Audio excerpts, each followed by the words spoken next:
Bienvenidos todos, estamos contentos de que estén todos acá el día de hoy. Una noche muy lluviosa y un día que ha continuado igual. Alabado sea el Señor por su vida. Bienvenidos también los que nos van a estar escuchando a través de la página de Facebook en este día. Mi nombre es Reinaldo Aru, para los que no me conocen, creo que todos somos de la familia hoy. Soy copastor aquí en la Iglesia Central de Ocumare del Señor.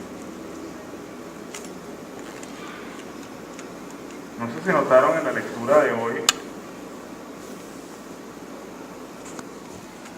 una lectura bastante conocida de los Evangelios. Yo creo que muy pocas veces he predicado desde algún pasaje de los Evangelios. Pero yo quisiera preguntarles a algunos de ustedes, para ustedes, ¿cuál es el tema principal de este pasaje acerca del centurión que le ruega al Señor por la sanación de su siervo? La fe del centurión, ¿cierto? Ahora, ¿cómo definirían ustedes la fe de ese centurión? ¿Fe en qué? ¿Qué creía ese centurión? ¿Cómo? Autoridad, dice Anthony. ¿Alguien da más?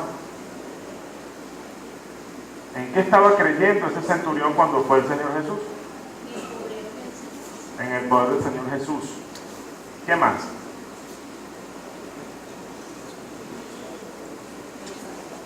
En la sanidad, dice mi hermanita por acá. La autoridad, repite mi hermana Rosa como dijo mi hermano Anthony. Y ciertamente este centurión va hasta el Señor Jesús, en donde estaba, creo que estaba en Capernaum, dice el pasaje, y le ruega al Señor Jesús que sane a su siervo. Pero a mí me llama la atención es la gran alabanza con la que el Señor le responde al centurión y le dice: ni aún en Israel he hallado tanta fe. Y seguimos leyendo el pasaje, veremos que esto no quedó allí, sino que el Señor incluso le comparó con Abraham, con Isaac y con Jacob, con los patriarcas del pueblo de Israel. Incluso dice: vendrán muchos del oriente y del occidente y se sentarán con Abraham, Isaac y Jacob en el reino de los cielos. Muchas personas podemos escuchar hoy o leer por internet cuyo pensamiento los lleva a poner el énfasis en el milagro. Y de verdad creen que este pasaje habla de Jesús sanando al siervo del centurión, principalmente. Pero yo veo aquí muchas más cosas y creo que cosas más centrales para el pasaje como tal, para la persona que está leyendo la palabra del Señor. Mucha gente lee los milagros que el Señor hizo en los Evangelios y hablan de el poder de la fe, hablan del poder de la oración de sanidad, hablan del poder del Señor para hacer milagros, y no están equivocados. El Señor es poderoso, el Señor hace milagros. Aún hoy, no solamente en los tiempos bíblicos, sino aún hoy hace milagros. Pero este centurión creía mucho más. Su fe no era una simple superstición. Y hoy a lo mejor vemos a muchos hermanos que, no sé si mal guiados o por poco conocimiento de la Escritura, siguen al Señor como seguir a un brujo o a un mago. El Señor es el que tiene el poder para resolverme los problemas. El Señor es el que tiene el poder para librarme de la muerte, para darme sanidad, para curarme, para pararme de esta cama, para sacarme de un hospital, para darme el dinero que necesito, para darme el carro que quiero. Pero la fe de este hombre no era mera superstición, no era simplemente los poderes sanadores de Jesús lo que este hombre tenía en mente. Él llega diciéndole una palabra que es clave para todo este pasaje: Señor.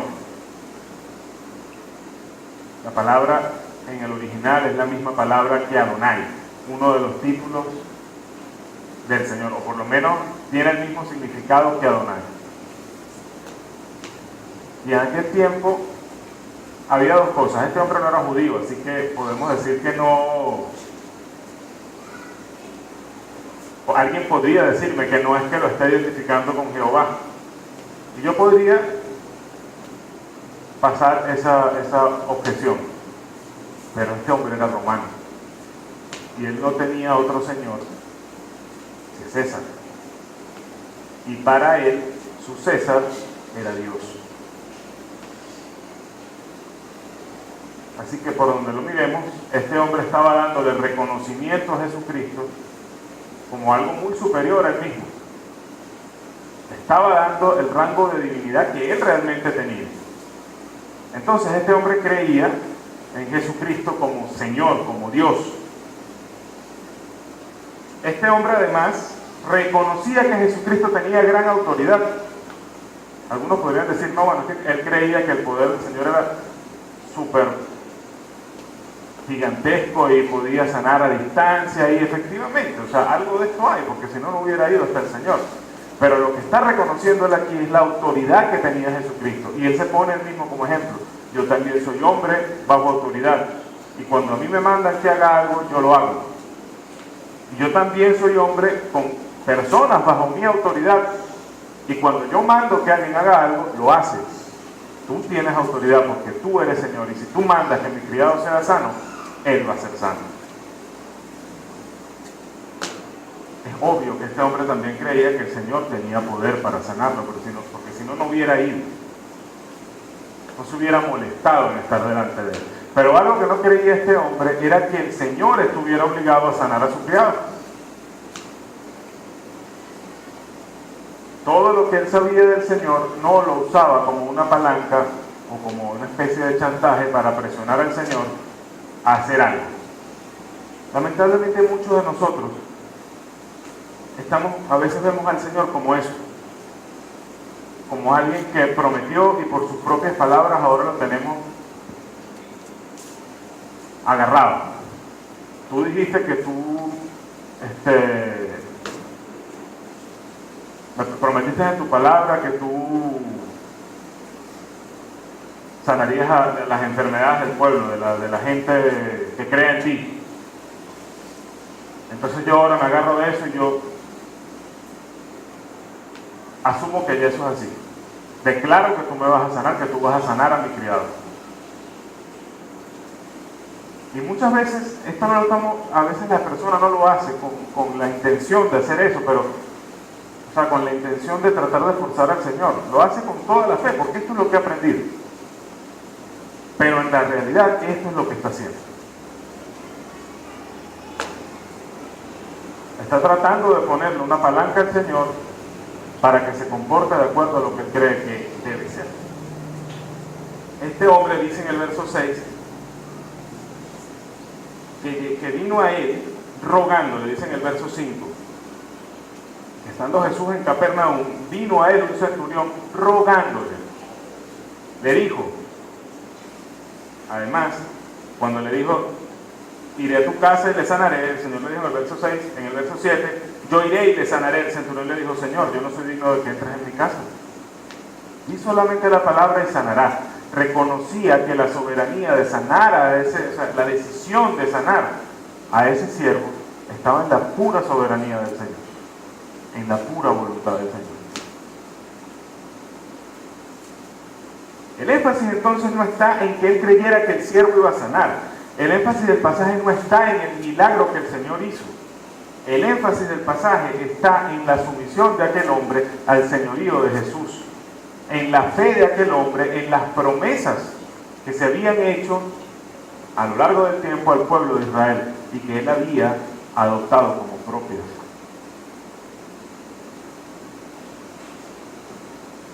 Muchas de estas cosas en las que él estaba basando su fe, la hablaron los profetas del Antiguo Testamento, siéndoles reveladas por Dios. Isaías habló mucho de Jesucristo. Habló de que él sanaría a los enfermos. Habló de que en él encontrarían luz los gentiles. y habló de él como el Señor que el pueblo de Israel estaba esperando, el Mesías que el pueblo de Israel estaba esperando, el Hijo de Dios. Por eso el Señor le compara, incluso compara la fe de este hombre, incluso con la fe de Abraham, la fe de Isaac y la fe de Jacob. Normalmente nosotros pensamos que la fe es meramente alguna especie de poder sobrenatural para que milagros sean hechos en nombre de Dios. Pero Dios no nos deja sin ayuda incluso en este tema. La palabra del Señor define con exactitud lo que es la fe, y yo hoy quisiera preguntarme con ustedes una pregunta que es central para nosotros. La palabra dice que sin fe es imposible agradar a Dios. Y yo quisiera preguntarme con ustedes, ¿tengo yo fe? ¿Cómo sé si tengo fe? Y me pregunto, yendo a la palabra, ¿qué es la fe? ¿Cómo puedo saber si tengo fe si no sé qué es la fe?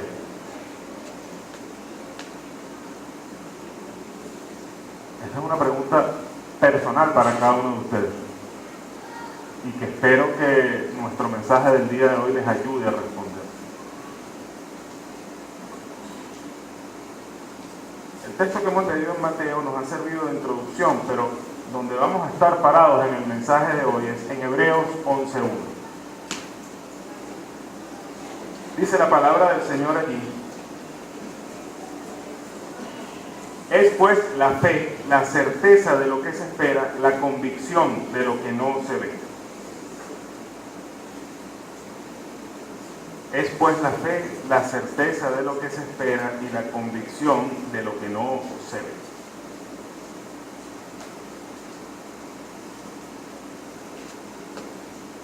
Es fácil, ¿no? Son muy pocas palabras. Muchos de nosotros lo podemos repetir de memoria casi sin pensarlo.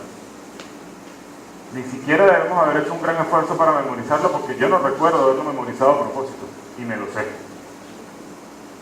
Pues la fe, la certeza de lo que se espera, la convicción de lo que no se ve. Pero tengo que confesarles algo.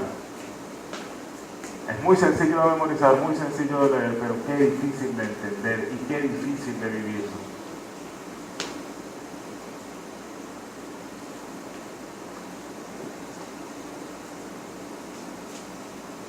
A lo largo de toda la palabra se usa siempre el mismo término para definir la fe. Hablo del idioma original. Ahorita nosotros lo vemos en castellano, fe, sí, fe. Todos sabemos lo que es fe. Fe es creer en algo. Poner nuestra creencia en alguna cosa, algún objeto, alguna persona. Pero la palabra en el original, y como es usada a lo largo de toda la Biblia, destaca específicamente la fe en Dios, la fe en Cristo. La fe en Dios como creador, como proveedor, como Dios todopoderoso, dueño de todas las cosas, gobernante de este mundo, y la fe en Cristo como Hijo de Dios, que vino a este mundo para sufrir y pagar nuestros pecados en una cruz, de modo tal que nosotros pudiéramos vivir en su justicia y ser salvos de la condenación eterna. Ese es el contexto de la palabra fe. Y los sentidos que se le dan a lo largo de la Biblia tienen que ver con, primero, confiar. Como decía, es poner mi confianza en un objeto o persona, ¿sí? Por ejemplo, yo le presto 5,000 bolívares a Rosa, porque yo tengo fe de que Rosa es buena paga y me lo va a devolver.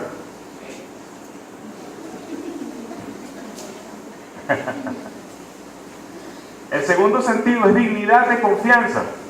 Yo le hago el préstamo a Rosa porque conozco a Rosa y sé que es buena paga, lo sé porque lo he visto. Y sé que Rosa es digna de confianza. Entonces esta palabra fe también se ha traducido algunas veces, no sé si en el Nuevo Testamento, pero en el Antiguo Testamento como fidelidad. La fidelidad de Dios. Y el último sentido que encontramos en la palabra es Cuando dice, por ejemplo, la fe de Cristo, en algunos pasajes del Nuevo Testamento, habla de todo el conjunto de cosas que nosotros como cristianos creemos.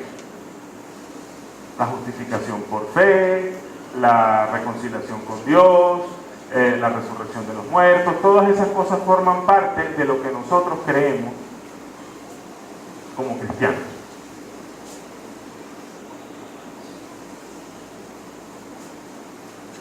En resumen, esta fe, los elementos que conforman esta fe, si al leer a lo largo del Nuevo Testamento los encontramos bien específicos. Es una firme convicción que produce el entender, el conocer la revelación de nuestro Dios en la palabra. Leemos la Biblia y le creemos a lo que está escrito allí. Podemos ver en 2 Tesalonicenses, capítulo 1, versículos del 5 al 6. 2 Tesalonicenses, capítulo 1, versículos del 5 al 6.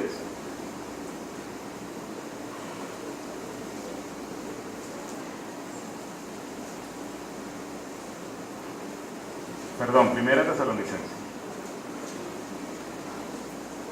Allí está Pablo hablando a los tesalonicenses, recordándole cuando él fue a predicar, y les dice en la carta: pues nuestro evangelio no llegó a vosotros en palabras solamente, sino también en poder, en el Espíritu Santo y en plena certidumbre. Como bien sabéis cuáles fuimos entre vosotros por amor de vosotros. Y vosotros vinisteis a ser imitadores de nosotros y del Señor, recibiendo la palabra en medio de gran tribulación y con gozo del Espíritu Santo. A estos hermanos la palabra les fue predicada y ellos la recibieron y la creyeron. Fueron convencidos a tal grado que dice que la recibieron en medio de gran tribulación, sufriendo a causa de la palabra. Firme convicción producida por la revelación de Dios en la palabra. Segundo, esta fe, el segundo elemento de esta fe es una entrega personal a Dios. Juan 1:12, Evangelio según San Juan, capítulo 1, versículo 12.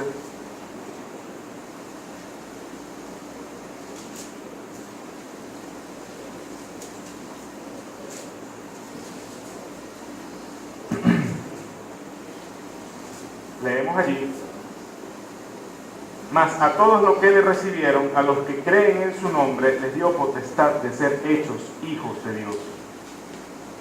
Y cuando dice a los que creen en su nombre, para nosotros es muy sencillo, es pensar, bueno, si creemos en el nombre de Jesús, creemos que Jesús existe, que Dios le envió, que murió por nuestros pecados, pero cuando dice a los que creen en su nombre, significa lo que creyó el centurión. Yo le reconozco como Señor. Yo le reconozco por lo que la palabra dice que es el Señor Jesucristo, Señor de mi vida en todos los aspectos. Yo creo en Él por lo que su nombre dice que es el Señor Dios Todopoderoso, que se encarnó y vino aquí para pagar por mis pecados. Y en tercer lugar, en la palabra vemos también que un elemento de esta fe es una conducta producida por esa entrega de la que hablábamos anteriormente. La conducta del cristiano cuando viene a Cristo, cuando cree en lo que la palabra de Dios revela acerca de Cristo, cuando se entrega a Él en respuesta a lo que encuentra en la palabra, inmediatamente pasa a tener una conducta diferente, un comportamiento diferente. No estamos hablando de perfección, pero sí hay una inclinación a actuar de manera distinta. Y vamos a ver esto más en detalle un poco más adelante en el pasaje, pero no solamente estamos hablando de no hacer lo malo, no solamente estamos hablando de una lista de nos. No matarás, no adulterarás, no robarás, no harás esto, no harás aquello. Estamos hablando de un cambio profundo en la manera de vivir. Segundo a los Corintios capítulo 5 versículos del 6 al 7 nos dice: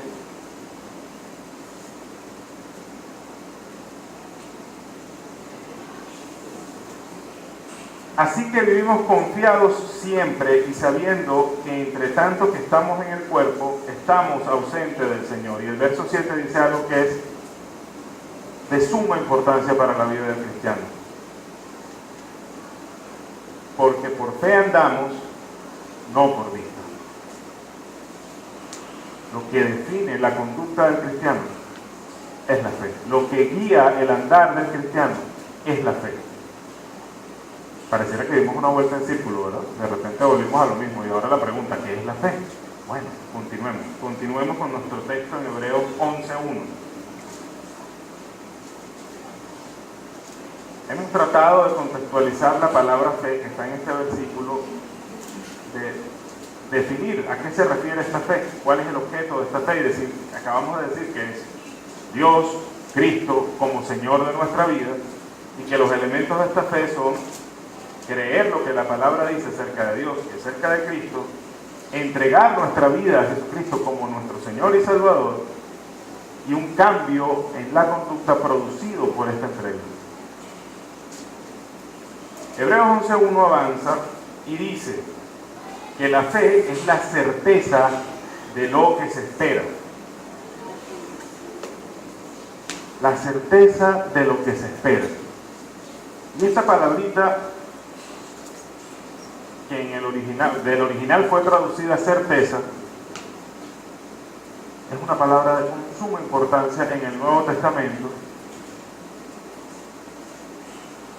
cuyo significado es importante que veamos más de cerca, ¿no? El significado literal es puesto debajo o poner debajo. Y en muchos casos el sentido es de la base de algo, ¿okay? Lo que ponemos inicialmente para luego sobre eso edificar, construir o colocar o asentar algo, ¿ok? Eso es literalmente y figurativamente, ya vamos a ver por qué. En ese sentido, piensen por ejemplo en los fundamentos de este templo. Yo no puedo simplemente llegar, no pudimos haber llegado al terreno vacío y simplemente edificar. Empecé a pegar bloques arriba de la tierra ¿Por qué no pudimos? Bueno, porque como todos los que vivimos en Valle del Tuy sabemos que la tierra aquí se mueve. Y a la primera lluviecita como esta, el terreno empieza a moverse, y si simplemente pegamos 4 bloques, hicimos 4 paredes directos sobre la tierra, ¿qué va a pasar? Se quiebran las paredes, se rompe todo y se cae la edificación. Antes de poder edificar, aquí seguramente por el sitio se tuvo que rellenar. Y luego de rellenar, no quiere decir que ya estaba listo para edificar. Se tuvieron que abrir unos huecos. Y en esos huecos se tuvieron que poner o vaciar unas zapatas de concreto. Y a partir de esas zapatas se empezaron a levantar columnas, vigas de riostra, vigas de corona, después que se levantaron las paredes, de forma tal que toda la estructura transfiere el peso del templo, del edificio, a unos puntos en particular, que son esas zapatas que también son llamadas cimientos o fundamentos. Es la base sobre la que descansa el peso del edificio. Esa es una de las ideas, y en ese sentido, fíjense que dice la certeza de lo que se espera. Entonces la fe es el fundamento, es el cimiento de nuestra esperanza, la seguridad. Eso es otro de los sentidos que tiene la palabra. ¿Ustedes recuerdan el pasaje de los 2 cimientos en el Evangelio de Mateo? El Señor hablaba de un hombre que hablaba de un hombre que escuchaba sus palabras y las ponía en práctica, y lo comparaba con un hombre que edificó su casa sobre la roca. Y vino la lluvia y crecieron los ríos y el agua dio contra aquella casa y no pasó nada, porque estaba edificada sobre la roca. Eso es la fe, según el texto de Hebreos. El cimiento, el fundamento de nuestra esperanza. Otro sentido que le dan los estudiosos del lenguaje original es, como decía la hermana, la seguridad. Cuando usted hace una transacción comercial, vamos a poner una transacción comercial grande, o digamos no tan grande, usted compra una nevera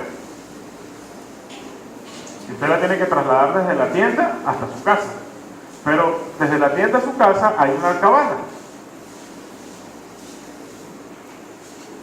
Cuando esa alcabala para el camión y le pregunta a usted o al chofer del camión si esa nevera es suya,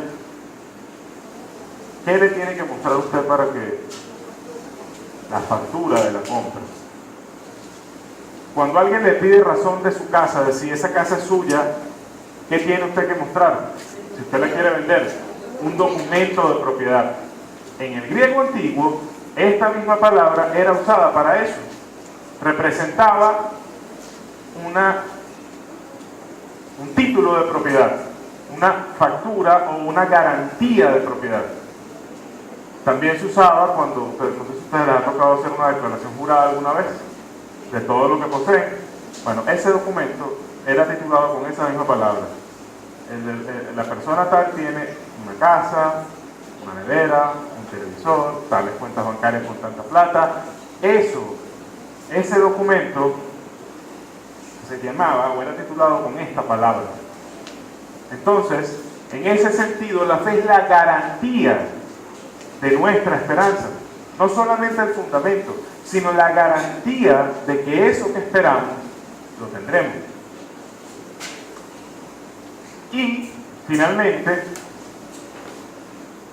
el último sentido que se usa en el Nuevo Testamento es la esencia, la sustancia de algo, de alguna cosa que vemos. Por ejemplo, o ustedes pueden verme a mí como yo soy ahorita, si soy gordito, si soy alto, soy calvito, y de repente pueden verme a mí gestualizar, hablar de cierta forma, utilizar unas palabras en vez de otras, que a lo mejor otras personas se utilizan, tener ciertos gustos, pero eso no es lo que yo soy. Eso es una demostración externa, ¿cierto? ¿Cuál es la sustancia? ¿Qué es lo que sostiene todo eso que ustedes ven de mí?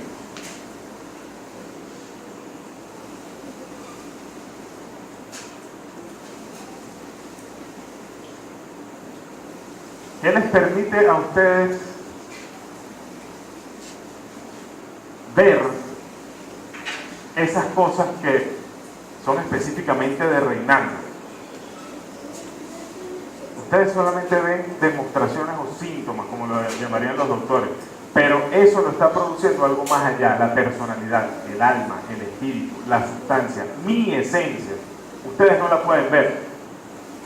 Ustedes solamente pueden detectar lo que esa esencia y esa sustancia produce en lo que sí pueden ver, que es mi cuerpo, lo que sí pueden oír, que es mi habla. En ese sentido, la fe es la sustancia, la esencia de esas cosas que nos fueron prometidas hoy. Nos fueron prometidas y tienen un cumplimiento futuro, pero la fe es la esencia de esas cosas hoy en mi vida, de forma práctica, de forma presente.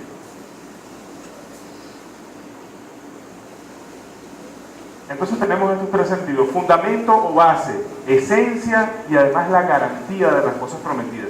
Dice el texto, lo que se espera, cosas cuyo cumplimiento está en el futuro. Implica una espera paciente por parte del cristiano, y en varios pasajes nos llama a la paciencia, la palabra, ¿cierto? Pero, ¿qué significa esto? ¿Qué es esto que esperamos? Es que esto que dice el autor a la carta aquí, la certeza de lo que se espera es que yo espero tener un Ferrari del año, este mismo año, y yo tengo la certeza de que Dios me lo va a dar.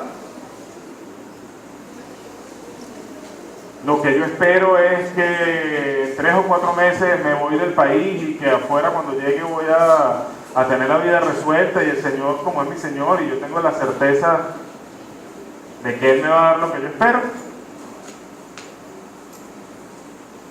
¿Es eso de lo que está hablando la palabra aquí? Nuevamente, la palabra en el idioma original indica esto: cosas cuyo cumplimiento está en el futuro, espera paciente, sustentada por alguna promesa. La palabra no nos dice exactamente qué es lo que esperamos, pero el contexto en donde está el verso, en donde está esa palabra allí, nos da el detalle exactamente de qué es lo que esperamos. Esta esperanza la sustenta primero la palabra de Dios. No es cualquier cosa que nosotros nos inventamos. No es cualquier cosa que a mí me dé la gana esperar porque me parece conveniente o chévere o placentero o fino tenerlo en mi vida. Esta esperanza está sustentada por la palabra de Dios. Romanos 15:4. Dice aquí, porque las cosas que se escribieron antes, es decir, la palabra, para nuestra enseñanza se escribieron, a fin de que por la paciencia y la consolación de las Escrituras tengamos ¿qué? Esperanza. Y como primer punto o sustento de nuestra esperanza está la palabra de Dios. Nuestra esperanza debe estar basada en lo que está escrito aquí en la palabra de Dios. Como segundo punto, la obra de Cristo es el segundo fundamento de nuestra esperanza. Hago aquí un paréntesis. Nosotros no estamos esperando tierra, ni un reino mesiánico aquí en la tierra, ni esto que a veces algunas personas o algunos hermanos dicen que el Señor ha prometido que toda tierra donde se plantara mi pie será mía, ni prosperidad en cuanto a negocios o medios de vida. Nada de eso que está en la Biblia que podamos nosotros erróneamente sacar de contexto y querernos adjudicar a nosotros. Déjenme decirles que nada de eso es para la iglesia. Nada de eso es para la iglesia. Todo eso es para el pueblo de Israel. Es al pueblo de Israel al que el Señor le prometió tierras, posesiones, un reino mesiánico de eterna duración aquí mismo en la tierra, no hay otra parte. La posesión que le ofreció a aquella gente que sacó de Egipto hace un montón de años, por lo menos 4.000. Eso le corresponde a Israel.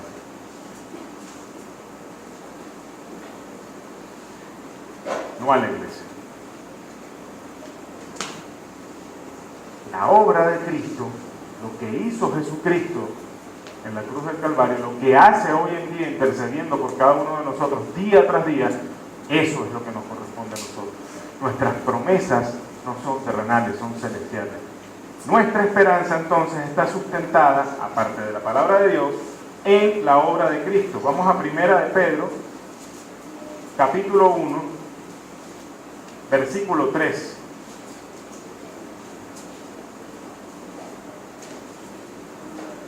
Dice allí la palabra del Señor: bendito el Dios y Padre de nuestro Señor Jesucristo, que según su grande misericordia nos hizo renacer para una esperanza viva por la resurrección de Jesucristo de los muertos. Nuestra esperanza descansa en la obra de Cristo. Y en tercer lugar, descansa en el don de su Espíritu Santo. Romanos 5:5.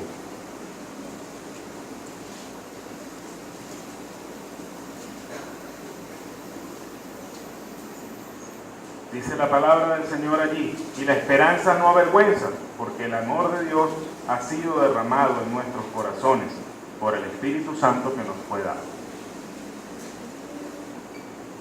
Entonces, nuestra esperanza como cristianos está fundamentada en lo que la palabra de Dios enseña, en la obra de Jesucristo en la cruz del Calvario, su resurrección de los muertos, la obra que Él está haciendo hoy por nosotros y lo que ha prometido que hará, y en el don del Espíritu Santo en nuestras vidas. El mayor testigo que tenemos nosotros de la realidad de las cosas prometidas es el Espíritu Santo en nuestros corazones. Ok, ¿y qué cosas entonces es lo que esperamos?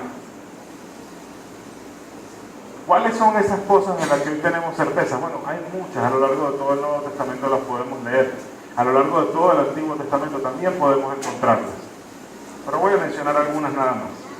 Tenemos esperanza de que veremos la gloria de Dios. Romanos 15:4, ya lo leímos, vamos a repetir la lectura.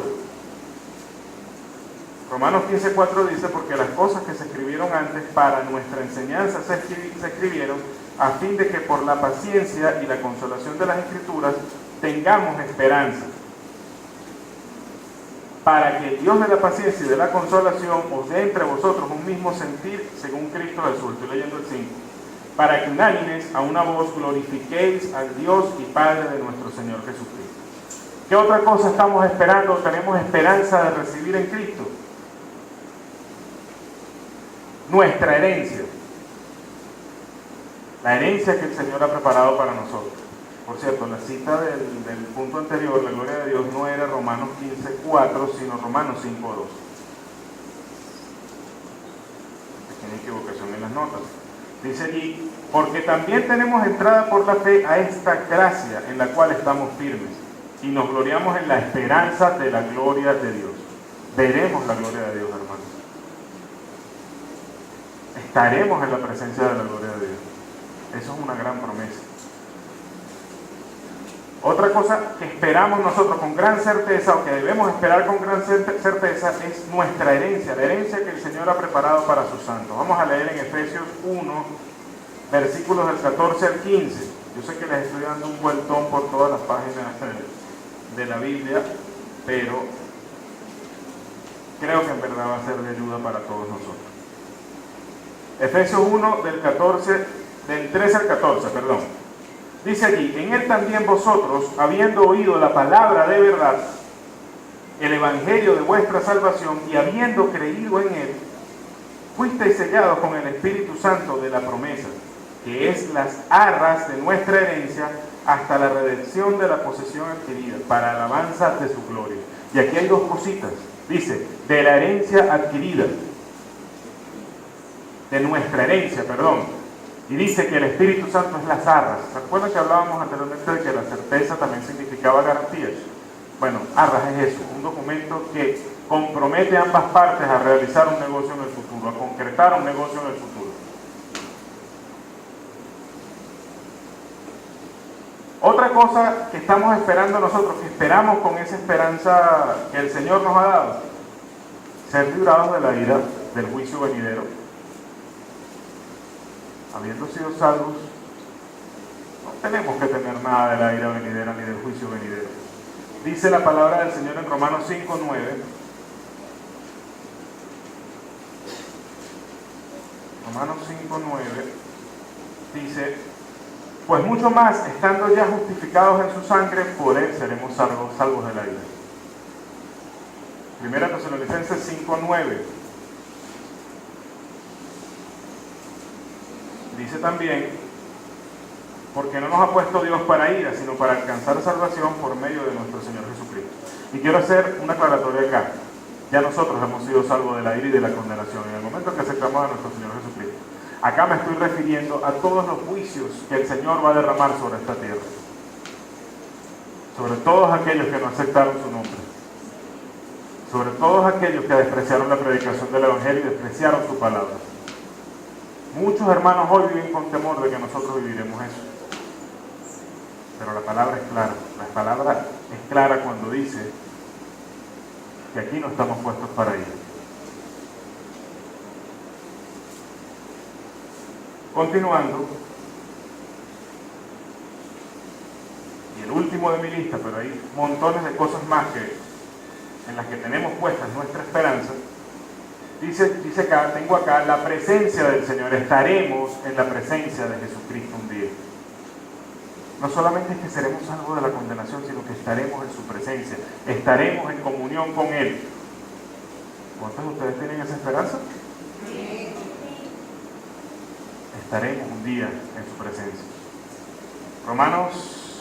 Primera Tesalonicenses 4, del 16 al 17, dice, porque el Señor mismo con voz de mando, con voz de arcángel y con trompeta de Dios descenderá del cielo, y los muertos en Cristo resucitarán primero.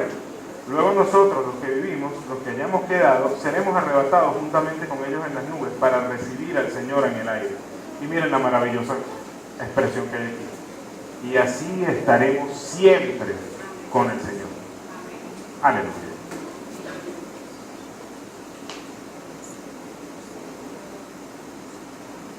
Nosotros no tenemos una esperanza como la tiene el mundo. El mundo dice, la esperanza es lo último que se pierde. Cristo dice, la esperanza jamás la perderás. Porque nuestra esperanza no es un deseo de que algo venidero se cumpla.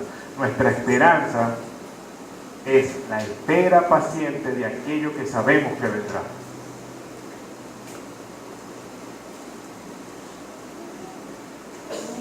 La segunda cosa que dice el verso en Hebreos 11:1 es la convicción de lo que no se ve. Y la palabra en el original, una vez vamos allá,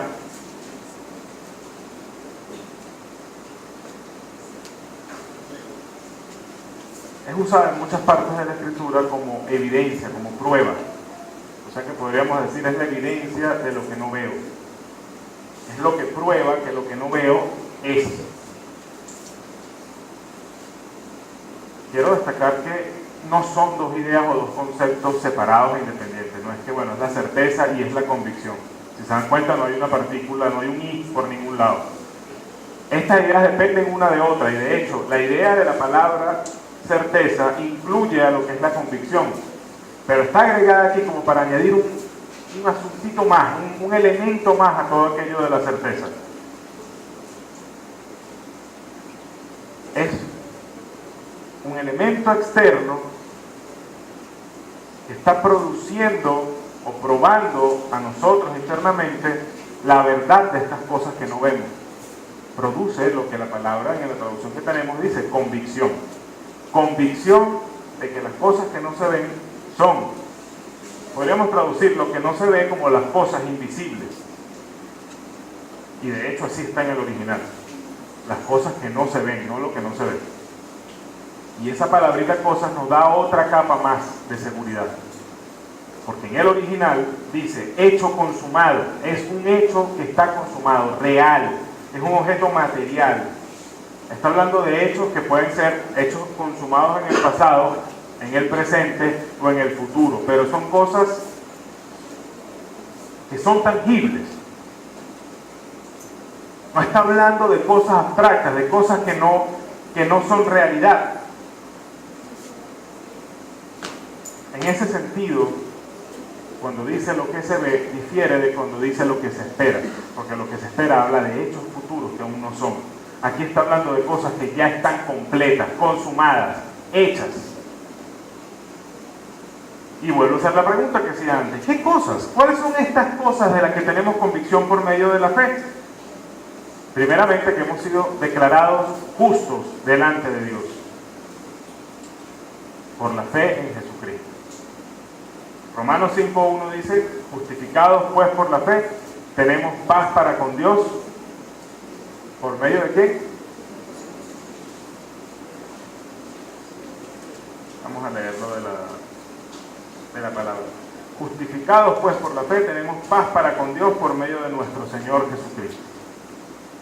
Eso es un hecho consumado. Para todos aquellos que han aceptado al Señor Jesucristo como su Salvador personal, esas personas hemos sido justificados, declarados justos delante de Dios, sin importar todo lo que hayamos hecho en el pasado. La sangre de Cristo nos ha limpiado delante de nuestro Señor. Otra cosa que podemos dar por consumada es la reconciliación con Dios. Antes de que Jesucristo muriera por nosotros en la cruz, antes de que nosotros viniéramos a Él por fe, nosotros estábamos apartados de Dios. No podíamos entrar en su presencia a orar, no podíamos entrar en su presencia a adorar. Podíamos pretender que lo hacíamos, pero realmente nos encontrábamos con una pared. La muerte de Cristo y nuestra fe, la fe que Dios nos dio en esa muerte, en esa obra, nos ha reconciliado con Dios. Romanos 5:10 dice, porque si siendo enemigos fuimos reconciliados con Dios por la muerte de su Hijo, mucho más estando reconciliados seremos salvos por su vida. Es una obra consumada. La ira de Dios, además, ha sido propiciada. No voy a entrar en el detalle de lo que es la propiciación, pero hay un aspecto en particular que me interesa ver. Vamos a leer Romanos 8:1. Dice, ahora pues, ninguna condenación hay para los que están en Cristo Jesús, los que no andan conforme a la carne, sino conforme al Espíritu. Y me interesa llamar la atención sobre ninguna condenación hay. Uno de los aspectos de la propiciación es que la ira de Dios ha sido agotada en Cristo. Cuando Cristo murió en la cruz llevando tus pecados y los míos, Dios descargó toda su ira en Cristo. Por eso su palabra dice que ninguna condenación hay para los que están en Cristo Jesús, porque toda la ira ha sido descargada en nuestro Señor.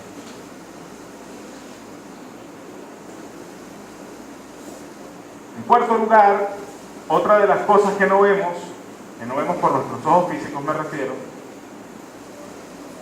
es que tenemos libertad del poder del pecado. Romanos 6, del 5 al 6, dice: porque si fuimos plantados juntamente con Él en la semejanza de su muerte, así también lo seremos en la de su resurrección. Sabiendo esto, que nuestro viejo hombre fue crucificado juntamente con Él, para que el cuerpo del pecado sea destruido, a fin de que no sirvamos más al pecado. A fin de que no sirvamos más al pecado. El poder del pecado, la ley del pecado de la muerte ha sido destruida.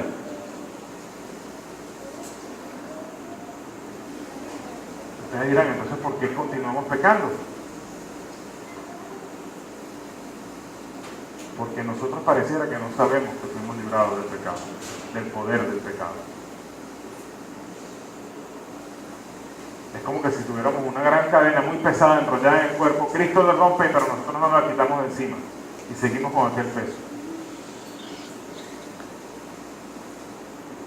Hemos sido librados del poder del pecado. Otra cosa de las que son intangibles, que no se ven, es la santificación.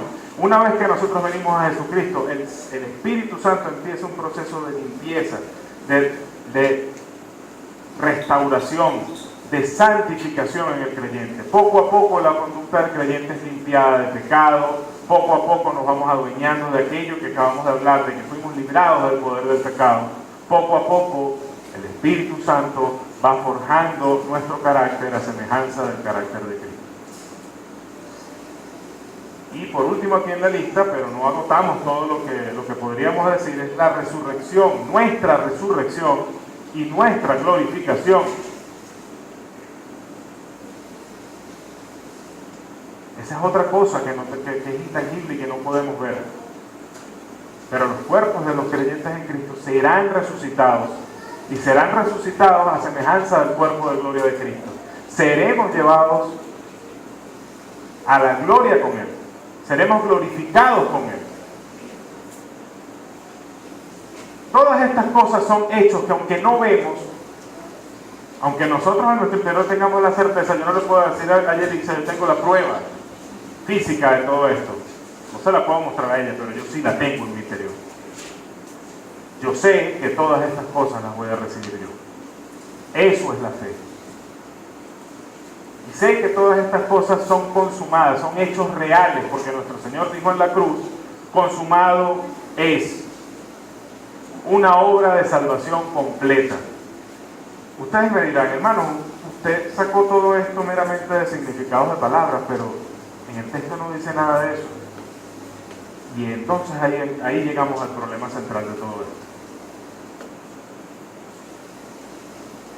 El problema hoy en día, hermanos, ¿por qué hay tantos hermanos sin saber exactamente qué es la fe? Sin saber exactamente qué es lo que tienen que creer.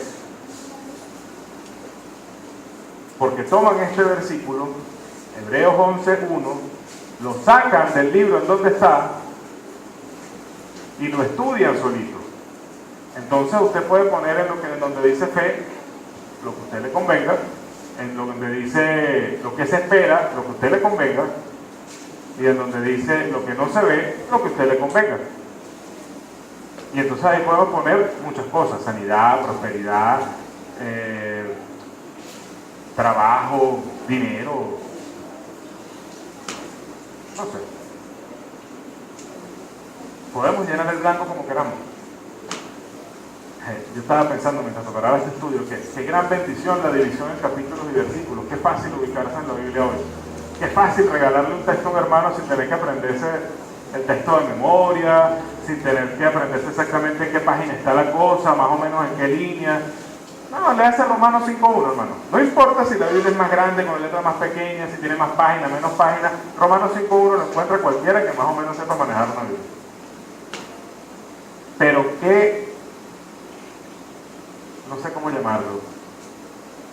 qué mal nos hicieron también.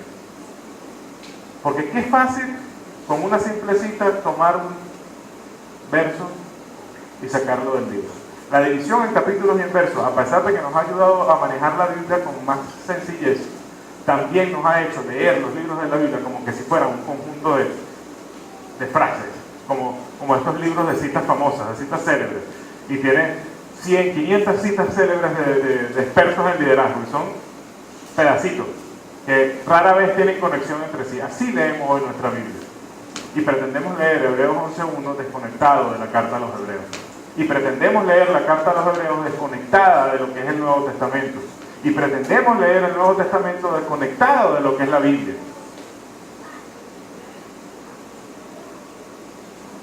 Efectivamente, en Hebreos 11.1 no dice nada de esto de lo que acabamos de decir. Pero si usted lee Hebreos, usted verá un montón de cosas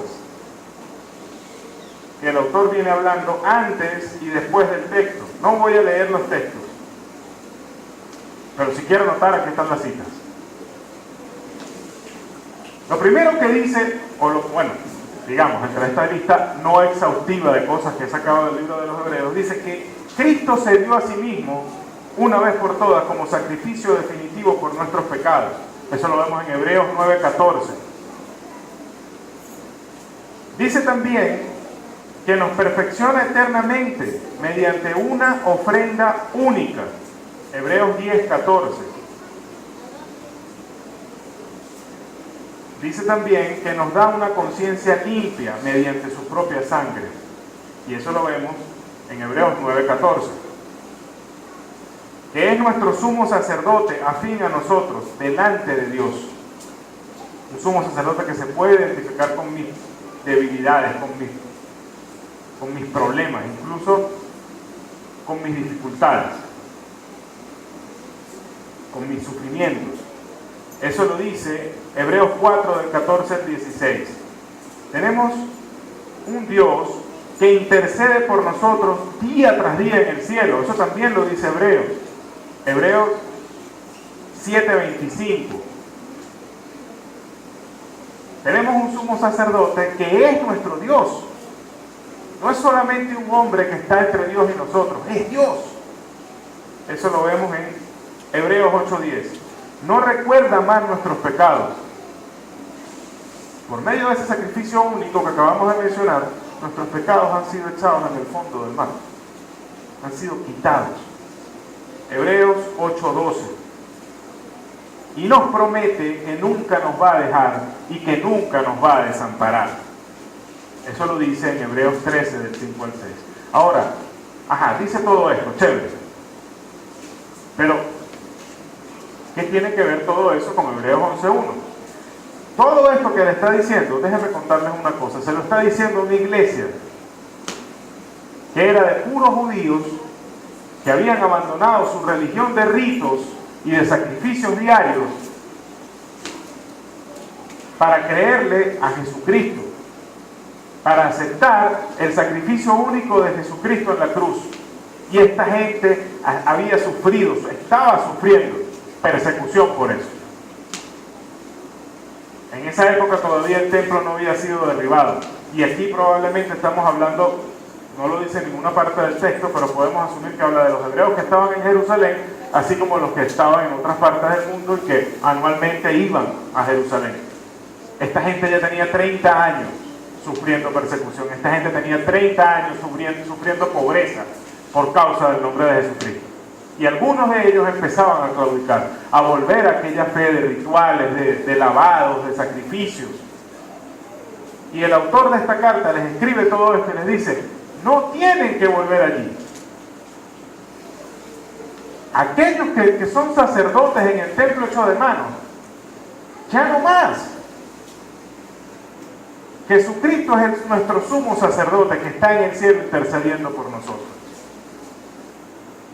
Él que sufrió las mismas cosas que ustedes sufrieron. Él, al contrario, Él que sufrió más que lo que nosotros podremos llegar a sufrir. Que se puede identificar plenamente con nuestras dificultades.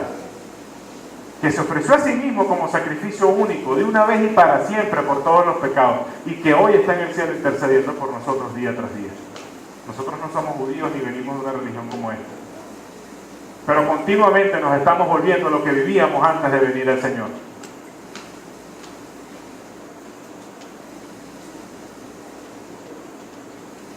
Quizá pueda ser que no hayamos entendido a qué nos llamó el Señor. Quizá pueda ser que, tratando de leer nuestras Biblias, estemos buscando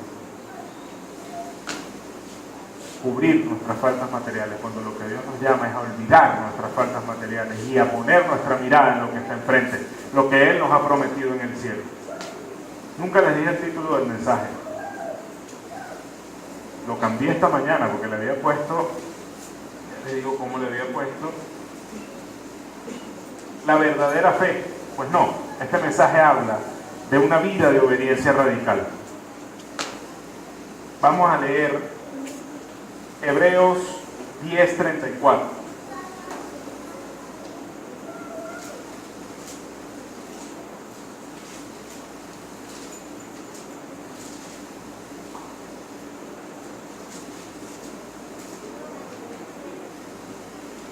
El capítulo anterior al capítulo donde estamos parados, Hebreos 11, 4 capítulos o 6 capítulos antes de Hebreos 11:1, dice: porque de los presos también os compadecisteis, y el despojo de vuestros bienes sufristeis con gozo, sabiendo que tenéis en vosotros una mejor y perdurable herencia en los cielos.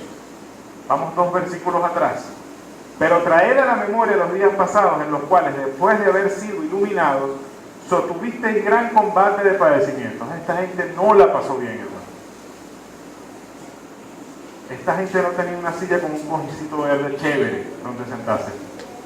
Esta gente no salía de la iglesia para su casita, a lo mejor sin agua, a lo mejor con la cosa difícil para comprar comida. Quizá no se va a comer una hamburguesa de carne con queso y tocineta, pero a lo mejor se va a comer unas lentejitas o unas caraoticas. Esta gente no. Esta gente dependía de las ofrendas de otras iglesias en el mundo conocido. Para esta gente Pablo organizaba colectas en las iglesias para que pudieran suplir la pobreza tremenda en la que estaba sumida esta gente. Porque los judíos no los dejaban ni trabajar, solamente por ser cristianos.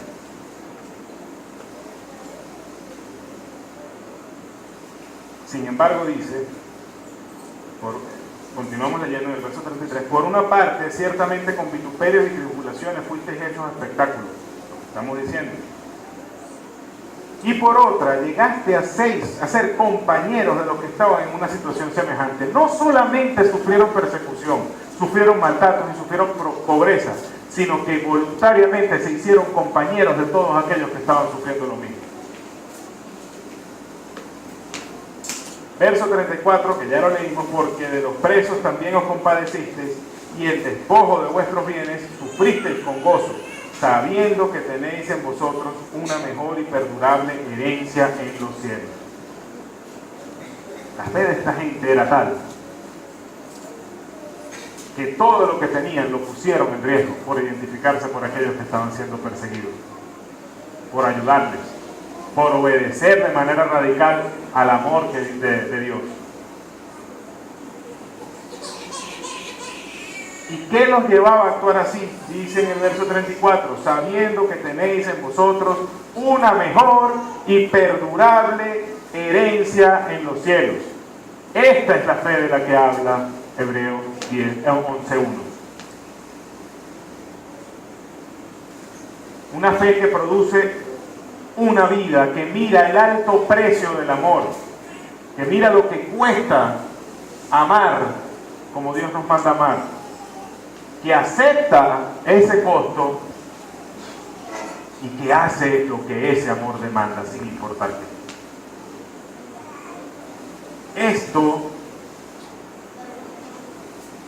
A esto apunta el libro de Hebreos, a esto apunta el capítulo 11 de Hebreos. Gente que lo arriesgó todo por obedecer a este amor. Gente que no buscó comodidades, gente que no buscó estabilidad por obedecer a este amor. Gente que era libre de la percepción de la avaricia, la percepción avariciosa de la vida, de tener más, Hoy en nuestra sociedad occidental es una, no sé cómo llamarlo, una orientación consumista que tenemos en nuestro cerebro, buscando más de todo, más comodidad, más que tener, más seguridad.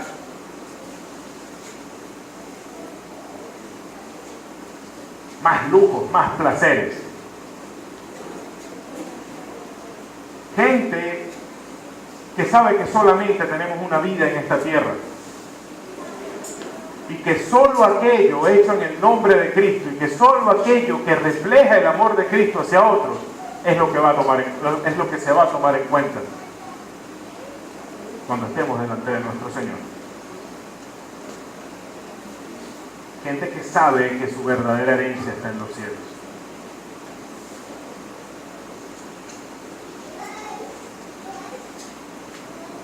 Vuelvo a hacerles la pregunta, ¿tenemos nosotros fe? ¿Tenemos nosotros fe? ¿Cómo sabemos si nosotros tenemos fe? La esperanza del cristiano sustentada en la fe lleva a esa persona a una obediencia radical. El capítulo 11 no se centra en las grandes maravillas que Dios hizo por su pueblo, no se centra en el mar rojo abriéndose, no se centra en todo lo que hizo por Moisés, no se centra en todo lo que hizo por Daniel y aquellos grandes profetas, no se centra en eso. Si así fuera, entonces los versos del 36 al 38 no tendrían sentido. Vamos a leerlos para saber de qué estamos hablando. Dice acá, después de hablar de todos estos héroes de la fe, dice la palabra: otros experimentaron vituperios y azotes, y además de estos prisiones y cárceles. Fueron apedreados, aserrados, puestos a prueba, muertos a filo de espada. Anduvieron de acá para allá cubiertos de pieles de ovejas y de cabras, pobres, angustiados, maltratados, de los cuales el mundo no era digno, errando por los desiertos, por los montes, por las cuevas y por las cavernas de la tierra. No solamente es un Daniel que fue librado de los leones, no solamente habla de un Moisés que a su palabra Dios dividió el mar y que sacó un pueblo de la tiranía de Egipto. Habla de gente que fue perseguida y que sufrió muerte horrenda y que fueron tratados como animales, y dice de ellos que tuvieron gran fe. Entonces esto no trata solamente de las grandes maravillas que Dios hizo. Este capítulo tampoco está centrado en las vidas de aquellos hombres. Muchos los han llamado los héroes de la fe. Yo no tengo nada en contra del título. De verdad, yo aspiraría a vivir mi vida como la vivieron esos hombres, dependiendo totalmente de su Dios. Pero no, el centro de este capítulo no es ese. El centro de este capítulo es la fe como fundamento y garantía de la esperanza que tenían estos hombres. Hebreos 11:13 dice: conforme a la fe murieron todos estos sin haber recibido lo prometido, sino mirándolo de lejos y creyéndolo, saludándolo y confesando que eran extranjeros y peregrinos sobre esta tierra. Estos hombres, dice la palabra, que no recibieron las promesas, pero murieron mirándolas de lejos. De eso trata Hebreos 11.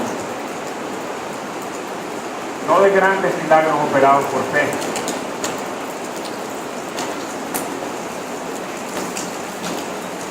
o de lo que nosotros llamamos grandes milagros, pensando que solamente un milagro puede ser la salud de una persona, la liberación de la cárcel de algún hermano,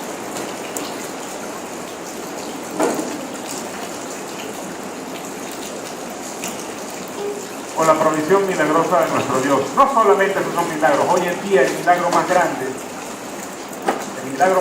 del que podemos hablar hoy, el milagro más grande que podemos ver hoy de nuestro Dios, son vidas de obediencia radical a nuestro Señor.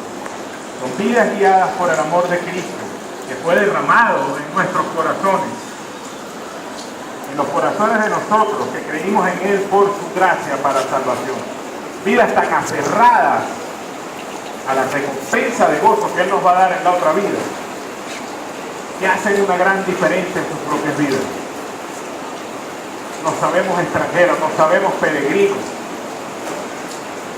Sabemos que nada de lo que poseemos forma parte de las promesas de Dios, que las promesas de Dios para nosotros están allá arriba. Y hacen una diferencia en sus vidas aquí y ahora. El gran milagro de Dios en estos días. Gente que a pesar de esa lluvia está hoy en este lugar. Pero no solamente eso. No solamente eso, porque la obediencia radical no solamente asistir un domingo en la iglesia. La obediencia radical la ejerce aquel hermano que busca la manera de ajustar su vida, sea en tiempo, sea en recursos, sea en momentos de oración, para tocar la vida de los que están afuera, para mostrarle a los que están afuera el amor de Jesucristo. Gente que modifica su agenda para estar en un hospital hablándole del Señor a los enfermos.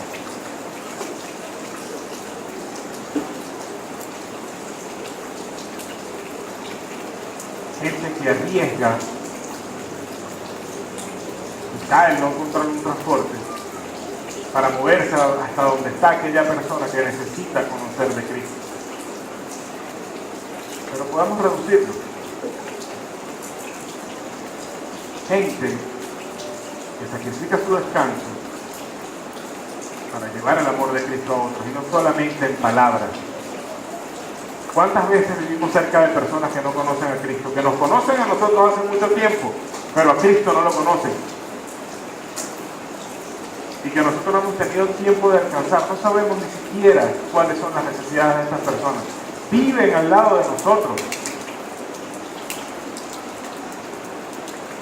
Y no podemos siquiera compadecernos de ellas, o acompañarlas, o consolarlas, porque no nos hemos dado la tarea de saber en qué aspecto específico necesitan de Cristo. Sabemos que todos necesitan a Cristo para salvación, pero no todos van a ver a Cristo de la misma manera o por el mismo espejo. Nosotros somos las manos y los pies de Jesucristo en esta tierra. La iglesia ha iniciado un ministerio, ya hoy me atrevo a llamarlo así. A lo mejor me dejaron las orejas de cuenta. De visitación en el hospital de Acaro Kumare. Hoy se está haciendo los martes. Pero incluso yo he pensado que podemos agregar un día más para que otros hermanos que se sumen puedan ir también. Puede ser los sábados, por ejemplo. No solamente necesitamos su presencia, necesitamos su oración. Y no solamente su oración, necesitamos llevarles algo más a esa gente que está allí. Hermanos, si usted no ha ido recientemente a un hospital, yo les digo hoy. Eso es horrible. La gente que nosotros visitamos los martes, a veces llegamos allí y no han comido nada, a veces desde el día anterior.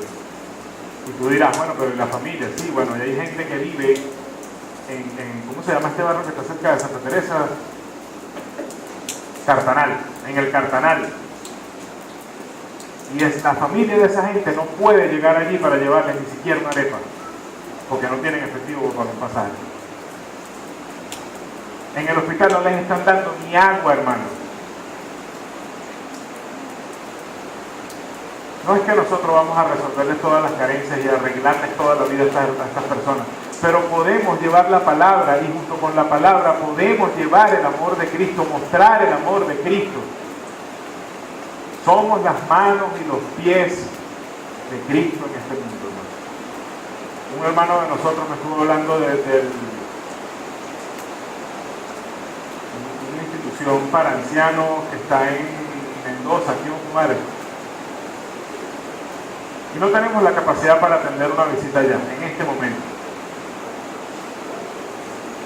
Pero yo pido que oremos todos para que podamos también llevar allá un poco de lo que nosotros hemos recibido de gracia. Vidas de obediencia radical, que no necesariamente esperan a que la iglesia hable o diga, sino que en el sitio donde están detectan y ven las necesidades y hacen sacrificios. Hace no mucho yo hablaba de aquella viuda que atendió a Elías y nada más le quedaba un poquitico de harina para ella y para el hijo. Y llegó Elías y le dijo, bueno, hazme de lo que te queda, haz unos pancitos para mí. Y esa señora sacrificó lo que tenía para ella y para su hijo, que ya pensaba era cocinarlo, comérselo y acostarse a esperar la muerte. Se lo dio a un hombre que ni siquiera conocía. La fe que te da la obediencia radical te lleva a vaciar tus ollas para llenarlas de tu propio. Cuando todos hagamos eso, veremos el poder de Dios manifestándose. Cuando el milagro de Dios se haga en nosotros y tengamos una obediencia radical, entonces veremos la mano de Dios llenando las ollas. Veremos la mano de Dios haciendo milagros.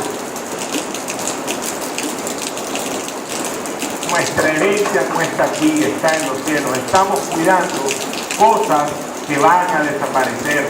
Y cuando lleguemos allá, delante de nuestro Señor, no vamos a tener nada. Vamos a entrar salvo como por fuego. Yo no quiero encontrarme con mi Señor en esos términos. Hermano, a lo mejor hoy nos quejamos porque solamente tenemos lentejas, porque no tenemos mantequilla que echarle a la arepa, o porque nos llegue el agua una vez al mes, o una vez cada 2 meses, no sé cuál será su frecuencia, o porque no nos podemos bañar como queremos, porque tenemos que rendir el agua. Hermano, hay gente en el mundo que no tiene ni siquiera para tomar un vaso de agua que se está echando. Más allá de las necesidades físicas, usted escuchó el Evangelio, el Señor le ha salvado. Hay gente que no lo ha escuchado, hay gente que no sabe quién es Cristo, y hay gente que no va a escuchar a un evangélico que vaya a entregarle un tratado y se desaparezca de su vida. Necesitamos vidas de obediencia radical. No las necesita Dios, las necesitamos nosotros. Nuestra fe va a crecer en la medida en la que nosotros permitamos que Dios obre este milagro en nuestras vidas. Dejemos de buscar el milagro en lo espectacular. Dejemos de querer forzar a Dios para que haga un truco de magia. Y permitamos lograr el verdadero milagro en nuestros corazones. Todos aquellos que me están escuchando hoy, si alguno no ha venido a Cristo, si alguno quiere conocer esta nueva vida, si alguno quiere conocer esta fe, si alguno quiere conocer esta vida de obediencia radical, esta vida de verdaderos cristianos, el Señor tiene los brazos abiertos para usted. Si no le ha aceptado como su Señor, este es el día. Crea en Él.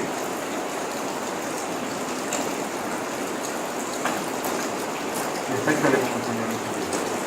Y si usted está sentado acá, sabiendo que ya recibió el Señor, sabiendo que le ha hecho el Señor de su vida, no espere más para obedecer. No es un salto al vacío. No voy a vaciar mi olla sin saber qué va a pasar. Voy a vaciar mi olla sabiendo que tengo otra en el cielo que está repleta, rebosando. Vamos.